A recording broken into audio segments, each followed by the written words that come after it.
Okay, call me when you get here so I can come down and get you. There's a coroner getting a body out of my neighbor's apartment, and they're not letting anyone in who doesn't live in the complex.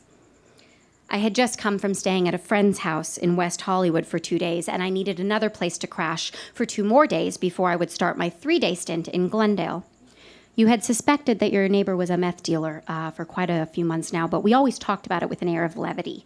An air of like, oh my God, wouldn't that be crazy? That's so Palmdale. Remember the house that blew up in high school because of the meth lab in the living room? Oh my God, weren't you dating someone that lived near there? But the day that the coroner arrived and you sent me pictures of a body bag being carried out from the peephole in your front door, we stopped joking about it. I called to tell you that I was parked, and you told me to wait in my car, that they were right in the middle of removing the corpse. So I just listened to music for a while before you knocked on my driver's side window. I got out, I gathered my suitcase and purse, and resumed our conversation as if absolutely no time had passed. That's terrifying. Could you see anything? Do you know who it was? You shook your head. No. I don't know for certain, but I think it was the girlfriend. I saw the guy earlier today, but who knows? I also have no idea how many people were actually living in that house, so it is anybody's guess. We walked up to your apartment and spent a fair amount of the evening talking about scary stuff that happened in high school. Do you remember the lockdown that lasted like 3 hours? We had a bucket set up in the corner in case anyone needed to pee. Oh my God, I would be mortified peeing in a bucket in like the middle of math class. Oh my God, with everyone listening, can you even imagine? I later realized the actual mortifying thing was having to specify which lockdown it was, because at a certain point they all just blended together. And the fact that we were in a lockdown for 3 hours because a man wandered onto the campus with a gun and wouldn't leave. Calling the police became a common shared experience that kids would like bond over. My dad took off, so they had to follow him with a helicopter. Well, my uncle shot through someone's window on the freeway and the guy almost bled to death. Well, my brother and his girlfriend shut down all of Avenue L for like 6 hours. They stole a U-Haul and they were in a high-speed chase that almost ended in a shootout. Okay, none of these stories were exaggerated or dressed up for dramatic effect. We would joke about which cops showed up and which ones you never wanted to deal with. Oh yeah, Officer Mikey! He's the one with the big mustache. He kind of looked like a Simpsons character. We would smile and nod, happy to normalize the eventful long weekend. Even now, I feel oddly comfortable with red and blue lights bathing the street outside on a particularly dark evening. It reminds me of being a kid. Do you remember the paper that they hung up in the locker room to keep girls from fighting? You mean the smiley face with the pieces of the girl's weaves and chunks of hair scotch taped to the top of its head? Yeah, that thing was terrifying. I remember when I moved to Simi Valley, and I was teased about growing up in the ghetto. I really didn't feel ashamed of where I was from until someone told me they had never seen a fist fight in person before. They were glad they were with someone who had experience with this type of thing so they could pull them out of the way before they were pummeled into oblivion. I didn't realize that most people my age were afraid to call the cops because they hadn't before. They didn't know what to say. I never thought of my high school experience as scary, but then moving to a place that had only ever had lockdown drills when I had at least like 5 stories under my belt, hiding in the theater, the bathroom stall, under my desk in the dark for 3 hours while texting my family, I'm scared, I don't want to die, was really eye-opening. I love that we can laugh about this, guys. That's great. After the coroner's visit, we made tacos for dinner and sat around watching cheesy Netflix sitcoms while I edited the script for your fall play. I hadn't slept in my own bed for 3 nights, and little did I know this was the beginning of a 3-year-long adventure living in other people's houses.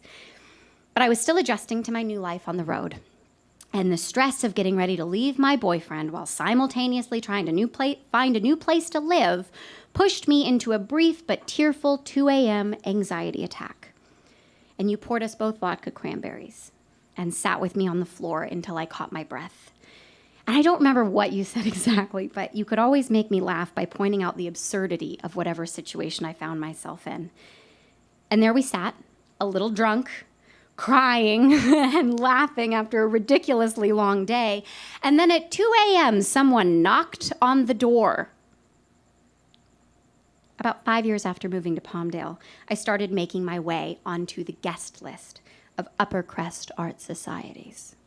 I would attend opening nights at the opera, bustling with widowed philanthropists and retired grandsons of Civil War generals from the right side of the Mason-Dixon line. Auction previews for the ballet where supermodel ballerinas would wear white cotton gloves and black dresses to present the pieces up for sale.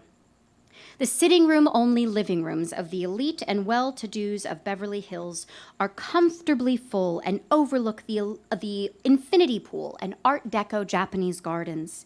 Everyone listens to the artist speak about the inspiration with rigid backs and antique pearls pressing down on their protruding clavicles and solid gold watches, weighing down their drinking hand, encouraging them to move less and take bigger gulps.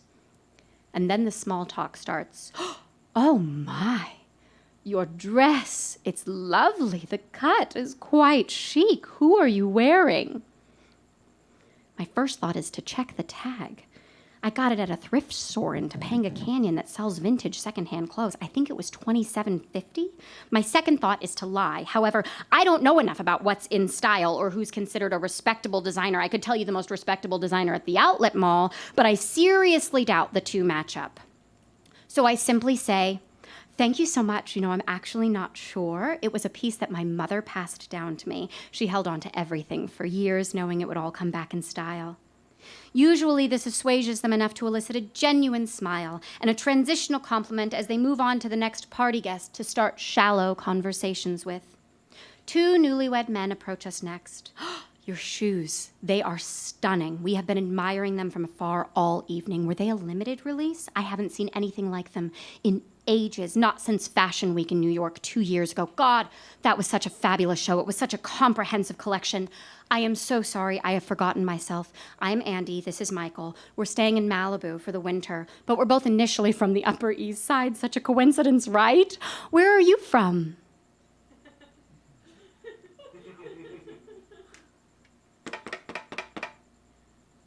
We don't move.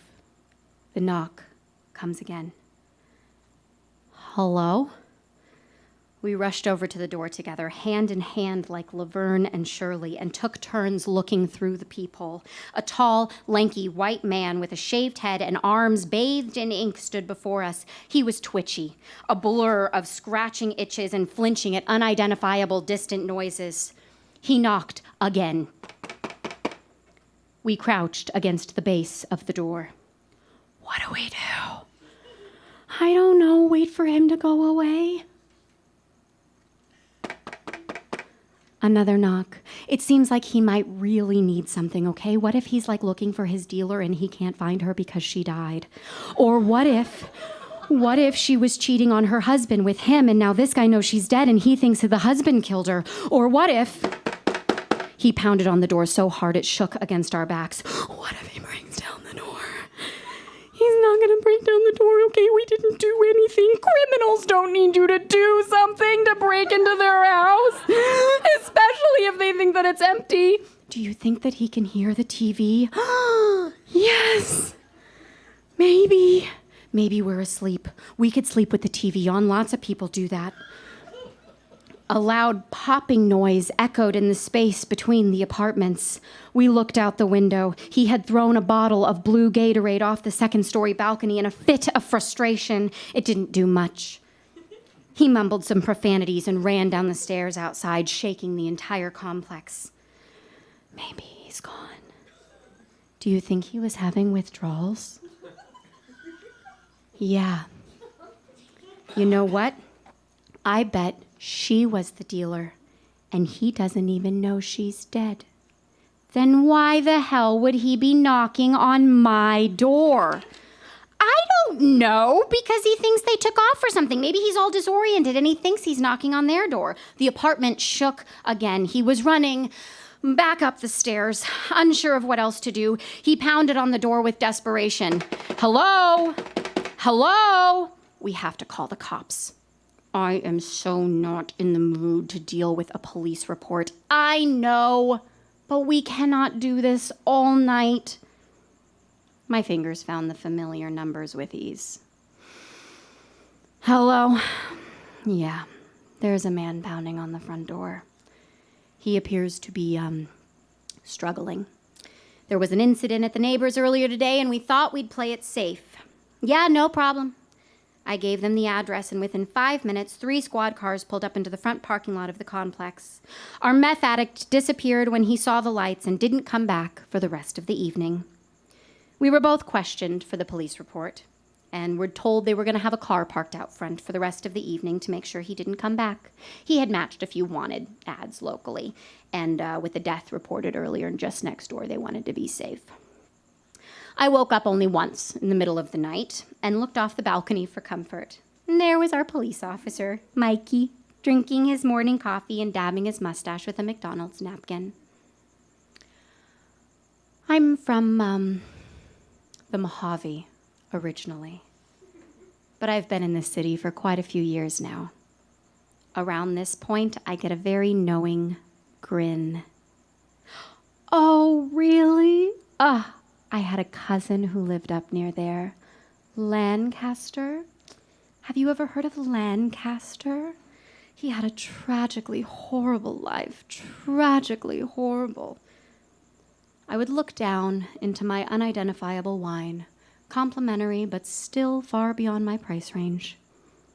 Yeah, I'm familiar with Lancaster. I grew up right next door, actually. Palmdale? A grimace. Oh, that must have been interesting. Yeah, it was, actually. I have to say, I was hardly ever bored. We would laugh together, like old friends who had never gotten over a falling out about which side was actually the right side of the Mason-Dixon line.